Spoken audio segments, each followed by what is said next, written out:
It's going to be an anxious night for many thousands of residents as more rain ravages our flood-affected regions.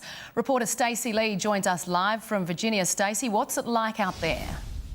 Jess, it started raining here about an hour ago, but just in the last 10 minutes, it's really begun bucketing down. So it's no wonder residents and farmers are anxious. As you can see, roads here are flooded. And if we take a look over here, this is just one of many farming properties in the area that's already underwater. So this rain will only make it worse. The Bureau's predicting between 15 and 40 mils in the next few days, which could mean the Gawler River could again break its banks. Clearly, this crisis is far from over as the number of homes and properties affected by it sadly continues to grow. From above, the devastation's clear. The Channel 7 drone today captured these pictures over Virginia. The flooding began after the Gawler River broke its banks yesterday afternoon. Residents had no choice but to work through the night to minimise damage. I was just trying to divert the water on the lower end of the farm behind my place, just so it won't go towards the houses. Trying to save the houses at least. Gawler, Lewiston and Two Wells were also hit hard. A number of homes and farms have been inundated, including James Clark's. Come out here this morning and came out to a swimming pool, so it's just came in really, really fast. Sao Van Nguyen says he's now hundreds of thousands of dollars out of pocket. The Chinese vegetable farmer isn't insured. Yeah, very sad, but now what can we do? Up to God. This is really hard. They work incredibly hard. It's a key part of our export, premium food and wine. So my empathy is with them. During the wild weather, 2,500 families have sought refuge at relief centres across the state. And the risk of flooding's not over yet, with rain forecast this evening and tomorrow. There is a chance that the Gawler River will break out and impact on the homes, and we're working with those residents to make sure they've got sandbags on hand. Hills residents too are being warned to brace for the worst, with 100 millimetres of rain expected to fall over the Onkaparinga catchment. 3 weeks ago we had a significant rain event and there were communities impacted in those areas.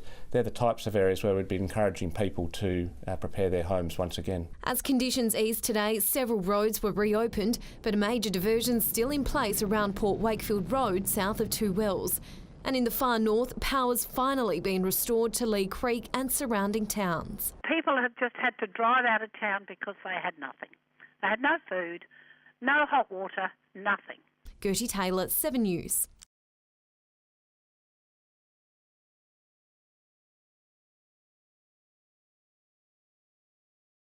And that's where Andrea Nicholas joins us live. And Andrea, police have just reopened the road north of the township. That's right, Jess. There's huge relief here for motorists and local residents. Port Wakefield Road had been closed since midnight, but a short time ago, police opened one lane to traffic after the threat of flooding was reduced. As you can see behind me, there's still plenty of water on the roads, so they're monitoring the situation closely. But after testing it this afternoon, they decided the water level had dropped enough to allow drivers through. It's slow going. There are still major diversions in place on the route to and from Adelaide because of flooding at Gawler and Virginia. But as we've said, the flood impact has been far and wide throughout the northern region, and whole communities have been pitching in to lend a hand. The tiny town of BOWMANS east of Port Wakefield has been hit hard, swallowed up by floodwaters after the Wakefield River broke its banks overnight. They tried to stop the water from coming through the fences, but it wasn't any good, and you better pack the kids up and evacuate. Rodney Hurst's property was flooded and he's concerned more's on the way. Our front was completely covered with slush and mud. Our back is completely covered with slush and mud. Our chooks, thank God, we had them up the top. The CFS has done all they can. I can't praise them enough.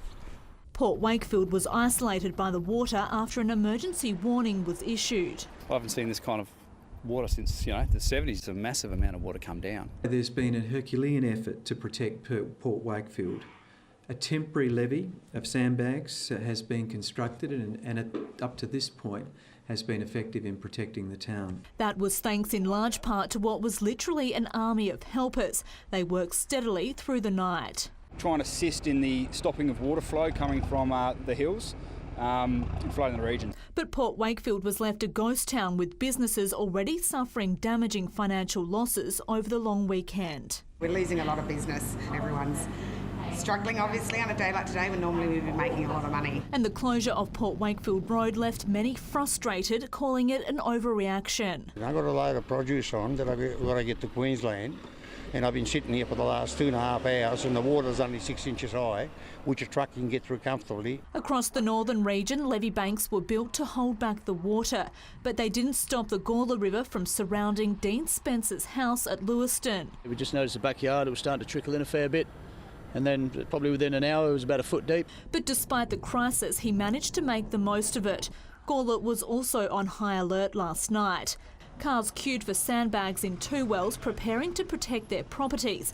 And today soldiers help residents in Virginia sandbag properties. Floodwaters continue to be no match for cars. And Premier Jay Weatherill headed north to visit emergency crews at Roseworthy before handing out pies to the Army and volunteers during a much needed break.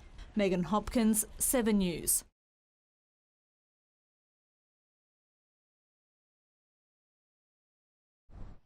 The fierce storm that's battered the state for the past week appears to have passed, but not before leaving another trail of destruction. In the Adelaide Hills, roads resembled rivers with floodwaters inundating homes and businesses. The Onkaparinga River running dangerously high. This Oakbank Road looks more like a lake.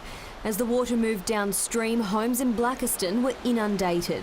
The water was creeping in on both sides of my room, coming through the door and coming through the back wall of the house. It looked like a river because it's muddy and dirty. Julie Draper's lived here for more than 20 years. Luckily, she managed to move most of her family's belongings to higher ground. Quickly you move things you want to rescue, and I just hope that I did enough of that. Now it's the carpet and walls that are the main concern. Neighbour reckons there was a septic leak as well, so I'm essentially shoveling up water filled with poo. This clothing shop in Aldgate flooded again. TANYA MILNE's only been open for 10 weeks. This is the 8th time floodwaters have come through my shop in that 10 weeks. But it wasn't just the rain, ferocious winds took their toll too. Ron Hassan was leaving the Bridgewater CFS station when this massive tree fell on his car and nearby power lines. As I was pulling out, I heard a crack. The tree was on top of me. A couple of seconds later, I don't think I'd be here. But not everyone was so lucky. Early this morning, a train driver had to be rescued after being pinned down by a fallen tree while clearing branches off the tracks at Verdun. Unfortunately, he's had a second tree come down after hearing a crack, striking him and pinning him to the ground. He was taken to the Royal Adelaide and discharged several hours later. So as the water levels now start to recede, authorities are urging people not to become complacent. The floodwaters have been unpredictable and you just don't know what they could have brought with them. There's often debris and junk and rubbish that actually gets bound up in those water flows. Stacey Lee, 7 News.